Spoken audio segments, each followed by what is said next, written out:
Accepting an award at the Santa Barbara International Film Festival last night, actor Jared Leto, who is nominated for Best Supporting Actor at the upcoming Academy Awards for his role in Dallas Buyers Club, was heckled by a person in the audience yelling that Leto didn't deserve an award because he had no business playing a trans woman when he was a man. Leto replied to the heckler, "Because I'm a man, I don't deserve to play that part. So you would hold a role against someone who happened to be gay or lesbian. They can't play a straight part. Then you've made sure people that are gay, people that aren't straight, people like the Rayons of the world would never have the opportunity to turn the tables and explore parts of that art." John, what do you make of this exchange? Well, I mean, there's a couple of things to think about when you look at this issue. First of all, what's going on with heckling at award shows? Yeah. Like it started with that. I was going to say something, but it started with Kanye West. Remember when Taylor Swift won her award? Yeah. And Kanye West thought he was God, and he was so important that he had to interrupt her moment and jump on stage and interrupt her getting an award to spout his garbage. And I mean, nothing is Kanye West outside of that, but that was a really douchebag moment in history.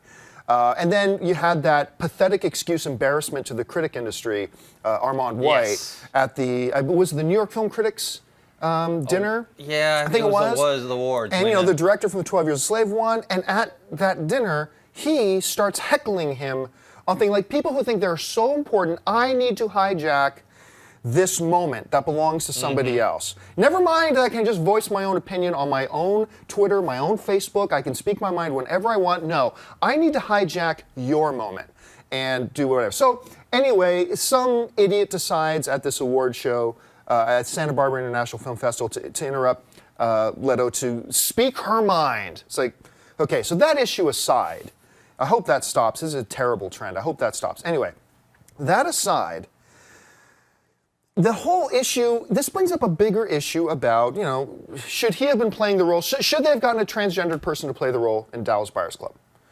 To me, it's ridiculous.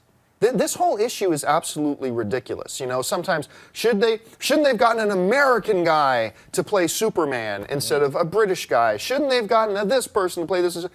It's ridiculous. It's called acting.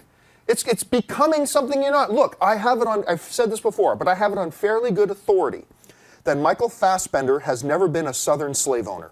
I have that on good authority. Breaking news. But guess what? He can play that in a movie, 12 Years a Slave, and give us an Academy Award-winning performance. You know? So I'm sure that many of the fine actors in Hollywood history who have portrayed Adolf Hitler are not secret Nazis, but they can play that role. So I think it's just a ridiculous scenario that they bring up and all that kind of stuff. And it's not just the transgender issue. Not at all. It's a wider issue of, oh, you know what? Sure, Ian McKellen. Should Ian McKellen have not been allowed to play Magneto because Magneto isn't gay and Ian McKellen's gay? That's stupid. That's absolutely ridiculous. So, yeah, that's my thoughts anyway. What about you, Ness? How do you see it? Well, speaking on the heckling, you forgot to mention the 9/11 truther that went up and ruined, I think it was the MVP of the Super Bowl during his press conference. You didn't see that? No, I didn't see that. It's on YouTube. He just screams out, he's like, find out the truth about 9/11. It's like, what's wrong with you? First of all, I don't believe any of that nonsense anyways, but like you're making your case even look worse because you're doing something like that. Yeah, time and a place. Exactly. And a place. On the subject of Jared Leto and the Santa Barbara incident, I think he gave a great reply because... Oh yeah, his reply was perfect. And it applies to what you were talking about with gay and straight. There's plenty of like gay people that are playing straight roles, and you know, not to like burst anyone's bubbles, but there's plenty of actors that you probably think are straight that are actually gay, playing straight roles that you have no idea about, and they do the job fine. So I don't think it's an issue. Yeah. Chrisley, we started talking a little bit, actually. How do you see this whole issue? I got so heated up when I saw this because, one, you're right. heckling does not belong at something like this. And second of all, the last time I checked, being trans was that he was a man pretending to be a woman. So why a man playing a man pretending to be a woman is a problem is beyond me. But I just have to mention that I was at the Glisten Awards a couple years ago, and Joe Manganiello got up and spoke about Matt Bomer, who was getting a Lifetime Achievement Award. And he said, I can't wait for the day that I'm not presenting my friend as a gay actor. I'm presenting him as an actor.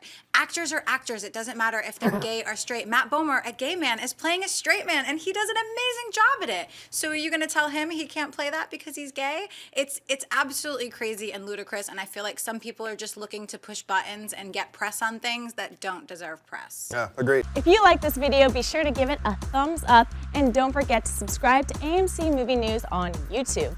It's free and a great way to stay updated with all the latest movie news and check out our daily show, AMC Movie Talk. Also, don't forget to check us out on Facebook and Twitter to stay in the loop for our special prizes, giveaways, and contests.